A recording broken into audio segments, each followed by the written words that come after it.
Welcome back to the class, everyone. Modding continues to be one of the most important progression systems that we have in game. The two questions we're looking to answer today is, how do we get good ones, and how do we get them efficiently?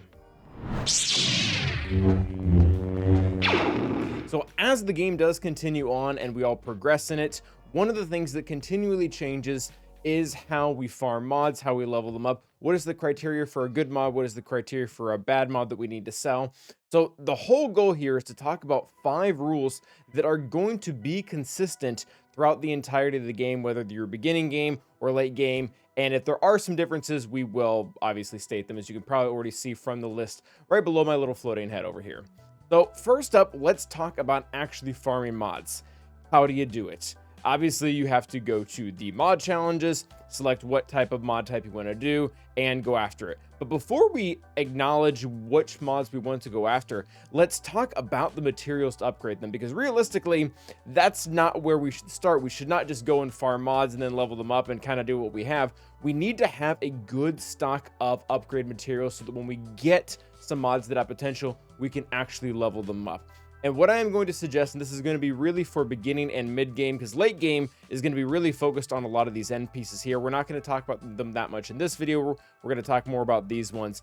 And that is, we want to do this in batches. And what I mean by that is the strategy that I've had since day one, and this really isn't superior, it's just a quality of life thing that will hopefully make you enjoy mods more, or at least hate them less, is we want to get every single one of these first 4 pieces to at least a bare minimum of 200. That is enough for us to actually go and farm whatever mods we want. And then once we have a group of, I don't know, 20 or 30 through them, we can actually go through and start deciding what's good, what's bad, what needs to be sold, and what needs to be upgraded, rather than just having a complete mess of occasionally farming a mod or occasionally doing this. And this becomes a really good indicator for when it's actually time for you to farm new mods, whether it means them for a new team or it means improving mods you currently already have on a character. Now, you will have a little bit of imbalance over time. My account is very old, so I have 700 of some things, 500 of others, and then 30 of this guy here, but the metric kind of still stays the same. I want to get to 200 in these two, and then I'm going to go over and farm whatever set I need. I personally, and you know, there's a lot of systems out there, but I personally don't believe in separating these out by like days or something like that, like only farming tenacity sets on Thursdays or only doing potency sets when it's a full moon. Farm what you need. The most commonly ones that you're going to want to go after are speed, secondly offense, and then the rest all kind of have their place for the most part. So that's how we do it. Get 200 of the first things in batches, then go farm a day or two's worth of mods using the 50 crystal refreshes here, and then level them up, and then just kind of cycle through the process. Eventually you'll run out of upgrade mats and have to do the whole process over again. Now, one of the things that does become more important for mid and late game is we're gonna need to start using a lot of our credits, whether they come through the normal game or through the Mark 1 currency for guild. We need to start using a lot of them to buy mods, because you can bypass a lot of the systems that come with having to upgrade the mod by just coming right into the store and looking for 5 speed mods. We want to be specifically looking for gold 5 speeds. Any of them that are in here, we should realistically always have the credits to be able to buy them. I have a ridiculous amount of credits right now, and that's pretty much just because the place that my roster is in, I don't have to spend my Mark 1 currency on Gear 12 stuff anymore. It just goes entirely into credits, so mine's a bit inflated. But for most players out there mid or late game that are after the credit crunch, this should be something that you're able to do. Come in here and buying them so that you can immediately level them up and don't have to worry about the rigmarole of the upgrade map process that we're doing over here, more so in the beginning of the game.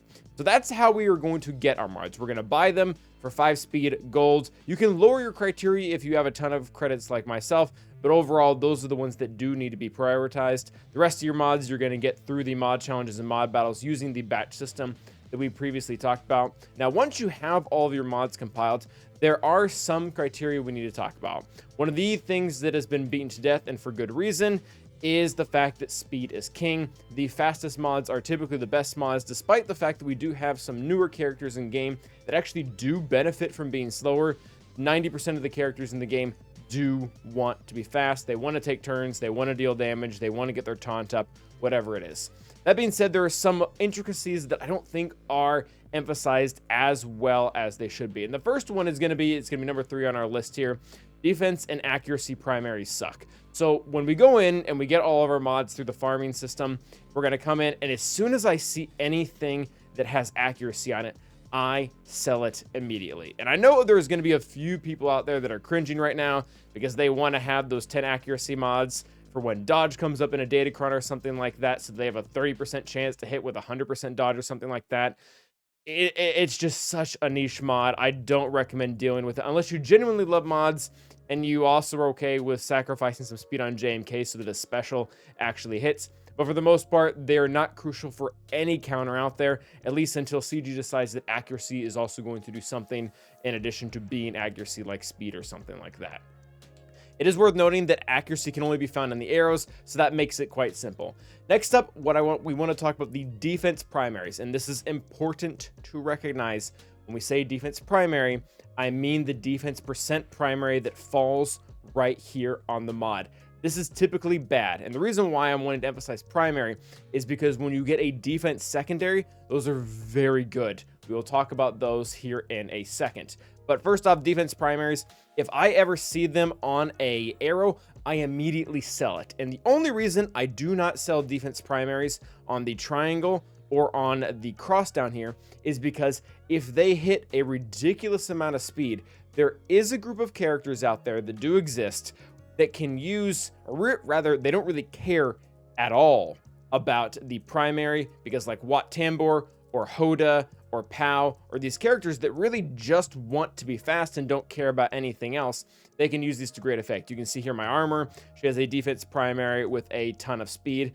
So what ends up happening is, if you have a defense primary in these two categories that do not have any speed on them, just sell them. They are never optimal, and that really comes down to the breakdown of the fact that health and protection have much better values, but we will talk about that more on point 5. So realistically, defense primaries that ever fall here, if they don't have speed, they're going to be bad. And the reason why we never ever keep a defense primary arrow is because there's really no point in trying to roll high speed on an arrow when you can very easily get 32 speed on an arrow just by rolling the primary, and you'd be much better off trying to get a defense secondary if that is really what you want to do.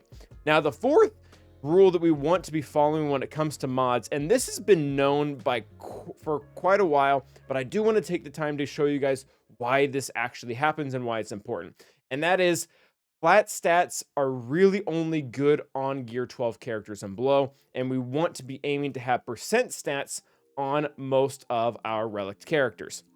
And I'll show you guys an example of this, or where this is coming from, by pulling up a mod that has both offense percent and flat as a secondary. We'll look at this on Starkiller. You can see here that the flat stat has a maximum of 50 offense per hit, whereas the percent has a maximum of 1.7.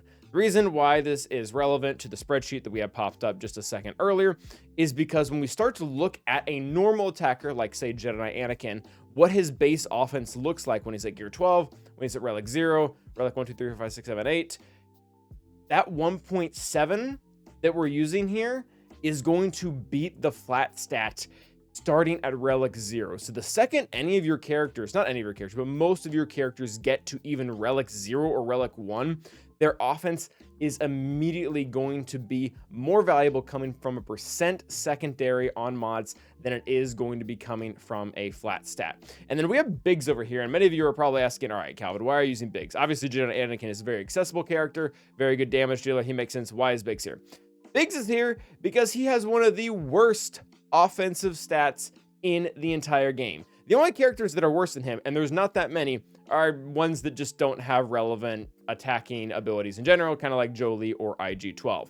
Even Biggs, at being a really bad attacker, still is going to get more offense on average from a percent modding at Relic 2. So you can pretty much use this as a scale to know that the majority of the characters out there that we're having that are going to be attackers that as soon as Relic 2 hits, on average, percent is better than flat. And some of you may be thinking, all right, Calvin, I'm never getting a 1.7 roll on percent offense. You're probably not, but you're also probably not getting 50. Those are just the average, or those are the max stats. We're going to use them as averages. So on average, percent offense is going to be a lot better than the flat offense stat. And we could apply this as well to defense as well as some of the other stats out there, but I just wanted to showcase it on that one so that it's as clear as possible. So recapping, flat bad, percent good, at least when it comes to relic characters. Gear 12, if you have a lot of them, the flat stats can actually accelerate.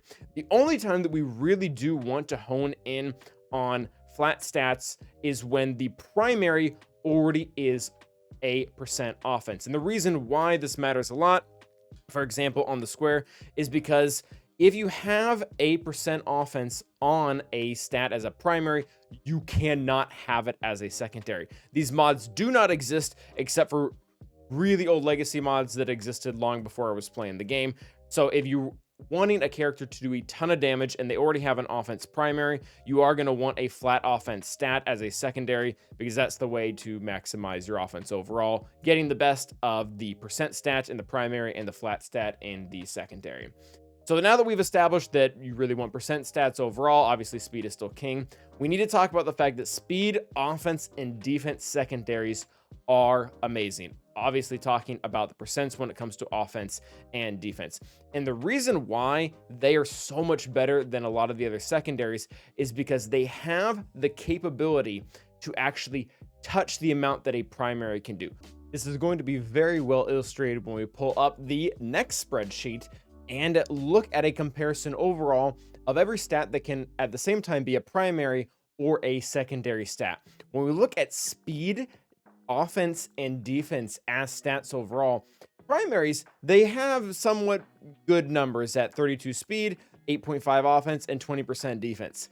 The kicker is why we want to really focus on all three of these as secondaries is because they can almost touch the same amount as the primary if you're getting max stats across the secondaries.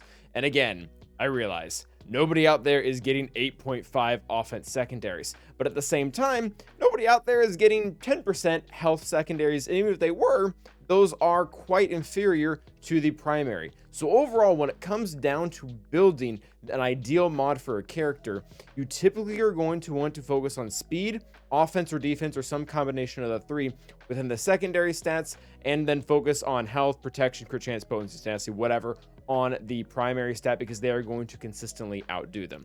This is obviously going to vary very much per character, because some characters out there do just want as much potency as possible. So while you can get a great primary amount on their cross, you're going to have to settle for the 10, 7% or whatever else you're going to get across the secondaries for the rest of the character. And a good example of that would maybe be Afra. But for example, when we're wanting to go after a tank, one of the most popular combinations out there is a tank that wants both health and defense. And a lot of times we'll roll a mod, we'll get like a defense primary, we'll get some health in the secondary, and we'll immediately think, oh, health and defense, this is going to be a great mod for my tank. Not necessarily. It could be a lot better if you have a health or protection primary where the value is very high, and then pairing that with a defense secondary. Again, I realize you're never going to be able to hit 20%, but on average, your defense secondaries are going to make a larger difference than if you were to do it the opposite and had a health or protection secondary. Granted, you can have up to 4 secondaries, so if you're trying to work on a tank mod and it's a square where it has to be offense percent as the primary, you can take all 3, but maybe hone in a little bit more on the defense percents when it comes to that. So there are a few cases out there where you do want to have the percent offense because the character just cares about that and really doesn't care about anything else. One of the best examples of this is going to be B1, who wants to have as much offense as possible and really doesn't care about the majority of the other stats. And then, as always, we don't really want to be sacrificing for most characters even 1, 5, or 10 speed. We want to be able to get the maximum. So very much offense and defense still have their places as primaries, but we want to still be looking for them on secondaries, on mods where they aren't even allowed to be primaries, because of course speed is only allowed to be a primary on the arrows. So hopefully this graph here was helpful in explaining that. I realize this can be a little confusing. If you have any comments or questions, rather, you can leave those in the comments below.